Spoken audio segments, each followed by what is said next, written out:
Resident Evil 2. So, in a couple of days from the launch of this video, Resident Evil 2 will be having its 20th birthday. I figured now would be the perfect time, since we've heard little to no news on the Resident Evil 2 remake since its initial announcement, that I'd put together kind of like a pocket wish list, or a kind of ideal list of things that I'd like to see in the Resident Evil 2 remake when it inevitably appears. A bit of context for why I'm doing this: as long-time viewers of the channel know, if not at the top of the list, Resident Evil 2 on the original PlayStation is a treasured favourite of mine, being easily in Steve's top games of all time, at least, I don't know, 3? I try to revisit the original at the very least once a year, if not more, and I've developed more than a little rose-tinted nostalgia for the game. Way back in 1998, I've been repeatedly lashed by lickers, grabbed by zombies, and had more than the odd gut slap from a gigantic belligerent alligator. William Birkin's been blown up in that train more times than I could ever hope to count by my hand alone. As I'm sure you can gather then, I just about bust my nut when Capcom teased that they're working on a remake for Resident Evil 2, which I'd imagine a reasonable portion of the Resident Evil fanbase have kind of been wanting since the original game's remake way back in 2002. My mind has been thinking up all manner of things, and while this is likely going to be a overly hopeful fantasy diatribe, here's a basic rundown of what I'd like to see when it comes to the Resident Evil 2 remake. And before we get into the down and dirty, I fully acknowledge my opinions will likely differ from your own, and that's a-okay. One last thing, don't go bullying Capcom or its employees on my behalf.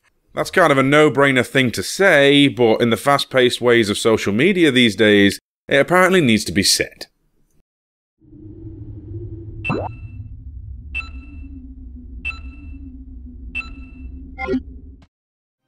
Call me old-fashioned, but if you're going to remake something like Resident Evil 2, you're going to want to go with a distinct camera style of the era. Don't go throwing the original game's visual style away and turn it into a third-person shooter. The survival horror shtick has had more than enough of them by now.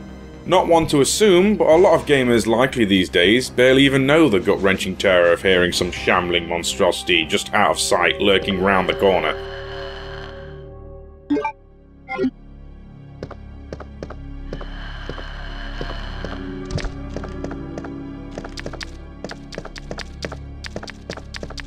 I feel that the classic camera angles would probably be able to help that, because you could never really see what's in front of you half the time, and then, lo and behold, some scary ass motherfuckers right up in your face chewing your bloody nose off. After something like that happens, you know damn well you're going to be terrified to go around every corner for the rest of the game, at least on your first time through. You can still have it in 3D environments if you must, but come on, isometric cameras with really detailed background renders were sexy. Let's bring that sexy back, Capcom. Come on, you can do it. I believe in you.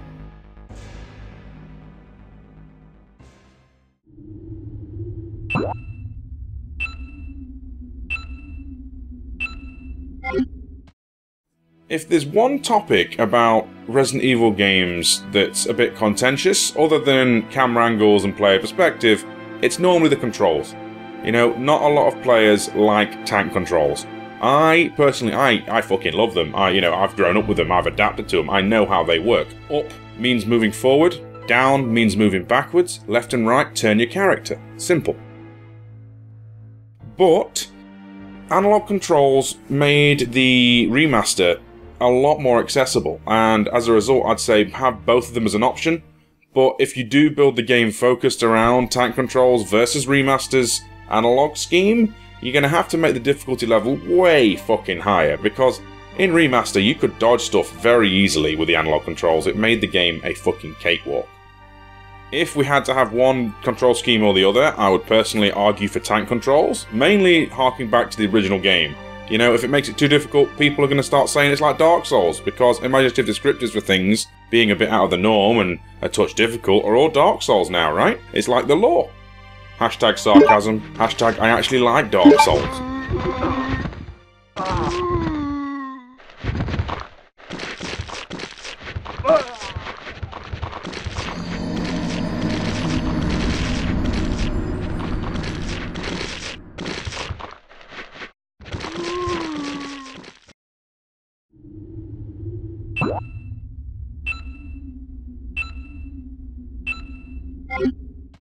Crimson Heads. For those who don't know what I'm talking about, it's a monster from the original Resident Evil remake. Original remake.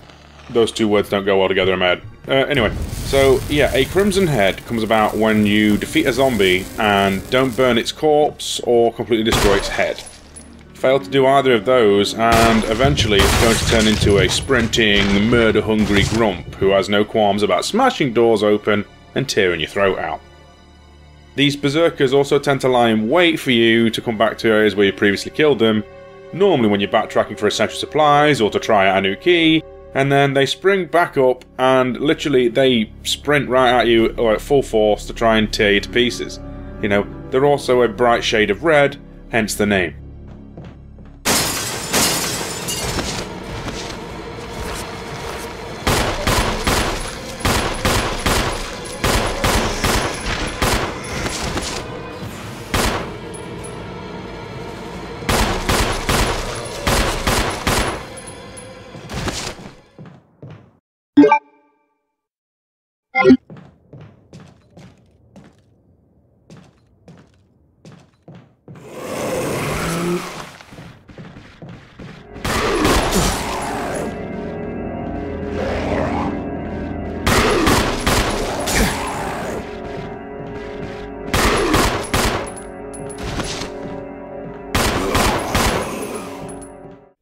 Bring them scary bastards back.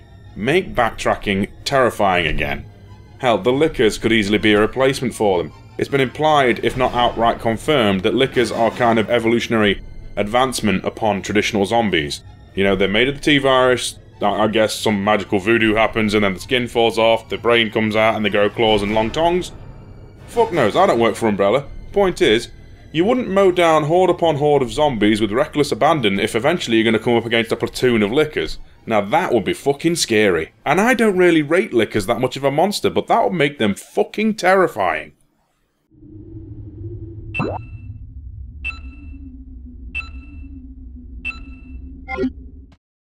If the original remake did one thing well, it was taking what was there and expanding it in size while making it interesting.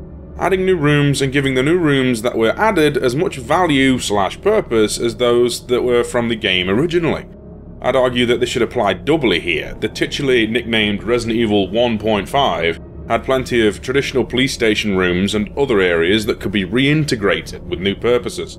Maybe have the classic Resident Evil 2 police station, which was a weird former art museum with peculiar puzzles, and attach a 1.5 inspired modern annex, perhaps with adequate lavatories for staff. You know, that's a running gag of Resident Evil 2, there's no toilets in it.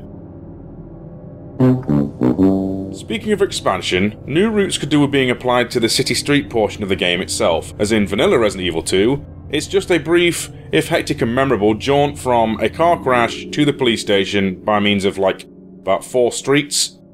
I mean, the city itself does appear more fleshed out in Resident Evil 3 on the PS1, but in that particular case it's more of interconnected back alleys that basically feel like, in fact, hallways from a mansion.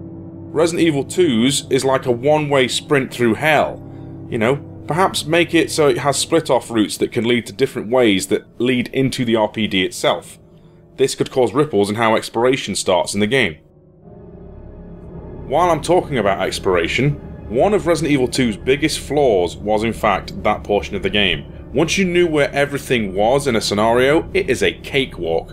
Randomizing the item layouts based on how you enter a section would be a cracking way to fix that, and maintain possible optimal paths so people can still speedrun it, being all showy for, like, you know, summer games done quick, stuff like that.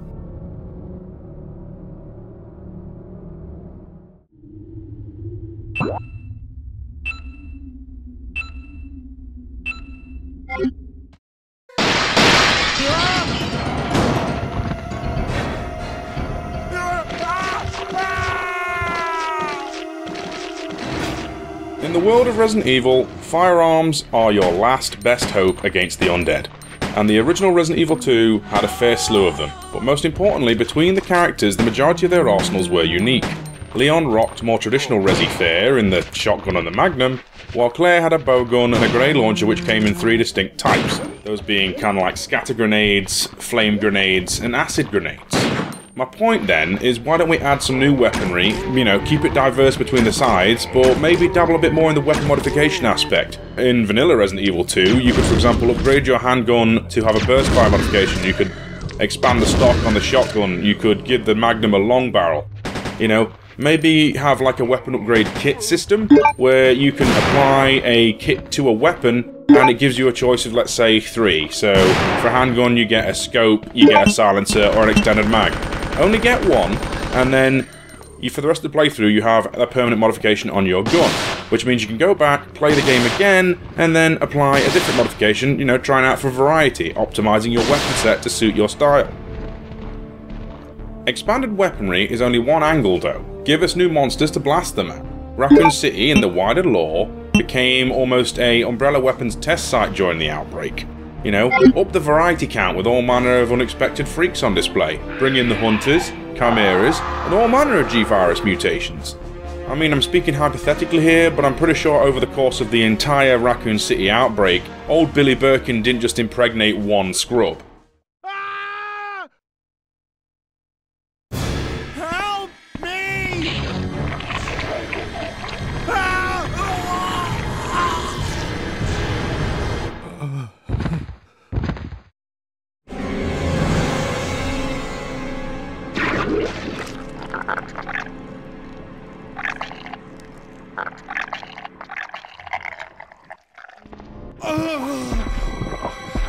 I just can't take the pain!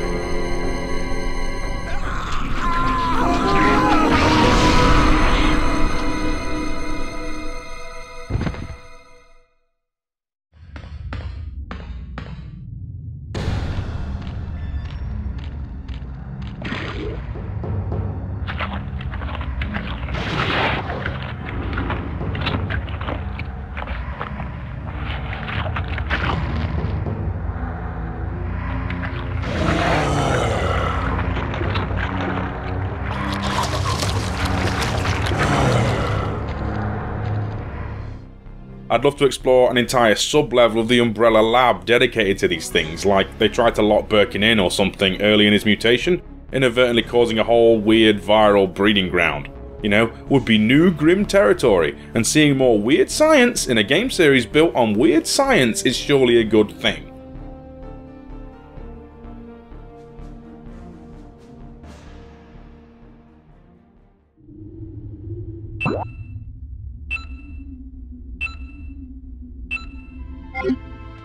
The zapping system and the fact one scenario could affect the other and impact it were one of the most standout things for vanilla Resident Evil 2 for me.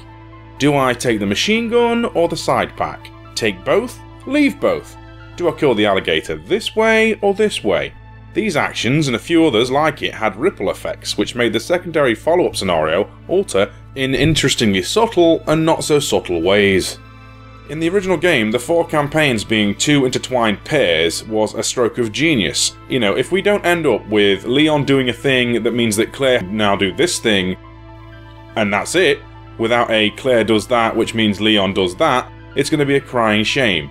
You know, by all means remix them, as while novel in the original, they all do follow very similar beats. For example, in Leon B and Claire B, both have an angry trench-coated bald man wanting to punch the living shit out of you.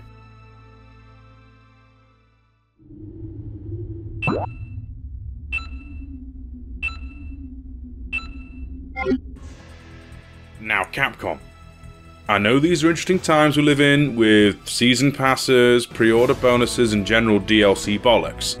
But if you must do them, you best weigh the game up with some kick-ass base unlocks. I'm talking infinite ammo, 4th survivor, tofu and battle mode at the very least. If you've got to do the DLC stuff, maybe an Elsa Walker story? A reenactment of Desperate Times from the Outbreak game as Marvin? I don't know, fucking Frank West comes to town for no inexplicable reason? Keep them as side stories though, not some true ending paywall bollocks. If you want to add some new modes, maybe take some other beats from the remake, you know, invisible enemy mode, that was kick-ass, you know, maybe it's going to be a bit of a fairer fight with lickers, because no one can fucking see each other. If you must, maybe, if you have the 3D environments, have Raid Mode 3.0, you know, or Mercenaries. I personally wouldn't mind if you left out the Versus stuff though, because that was pretty weak in both Resident Evil 5 and Resident Evil 6.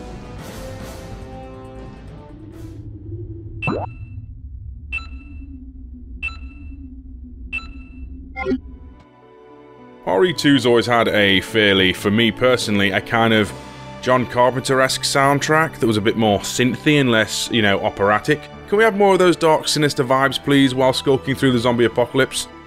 Don't be tempted to turn down the violence. I know it's rough, you're aiming for multi-platform, but if Doom 2016 could come out on the Switch, I'm pretty sure being overrun by zombies and seeing yourself eaten alive is a-okay. Another fanbase contention point is the voice talent that's going to be in the game. Personally, while voice acting, if it changes, is not a deal breaker for me, it does mean a lot to many of the hardcore fanbase. If at all, I think we'd all love to see Alison Court come back for Claire. I'd argue Paul Mercier as Leon would be pretty amazeballs. I mean, I love Matt Mercer as much as the next Critical Role fan, but Mercier was in the role the longest. Don't be afraid to rewrite some plot points as well, and the characters a touch. It still brings on the cringe a little for me personally that Leon Nader kind of fell in love during the Raccoon City incident. Leon, please, escape. No. We're a team. I can't just leave you behind. I'm just a woman who fell in love with you. Nothing more.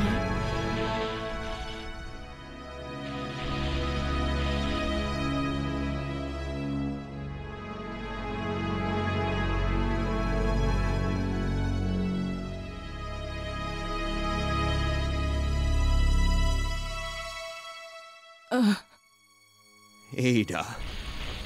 No.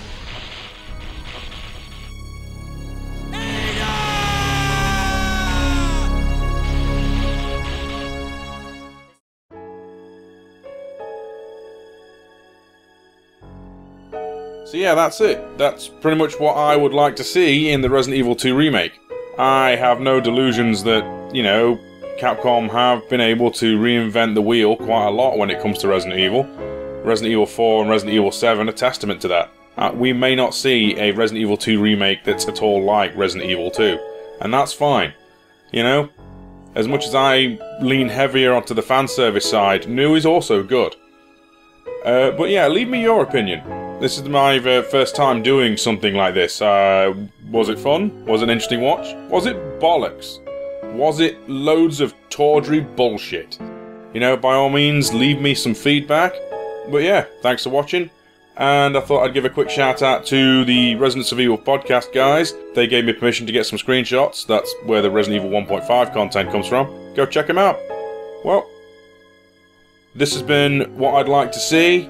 I've been Steve, and I've just realised the acronym for that is WILTS. Shit. Bye. Yeah, it's kind of obvious, but all the footage and sound I got from the game that's owned by Capcom, just thought I'd give the disclaimer out there. I don't own any of it. Thank you and good night.